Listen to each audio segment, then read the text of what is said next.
If we can fill a need that that a need can't be filled commercially or whatever the feds are doing, we want to be helpful. But through most of right before the last few weeks, there were plenty of tests out there commercially and everything like that. It was really the Omicron and now the big crunch nationally.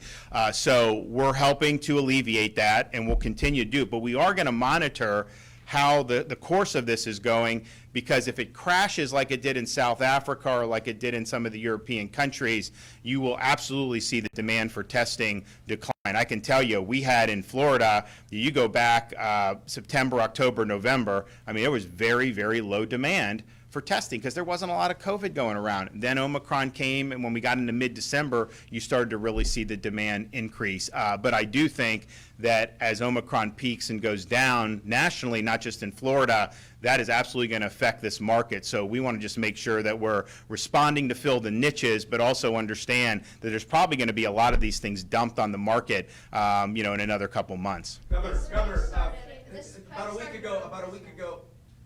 about a week ago, Agriculture Commissioner Nikki Fried put out an official statement accusing you of stockpiling COVID tests that were expiring soon. Is there any truth to that? Can you speak to that? Kevin can talk about what they have at DEM. Yeah, so what we had, again, to piggyback on what the governor just described as a downturn, and we did not have a demand for testing. We had between 800,000 and 1 million test kits, Abbott rapid test kits, in our warehouse that did expire. We tried to give them out prior to that, but there was not a demand for it. We received a 3-month extension on those test kits, which ended up expiring between December 26th and December 30th. Prior to that date, we did ask Abbott and the federal government for another 3-month extension on those so that we could use those tests. We are still waiting to hear about that from HHS.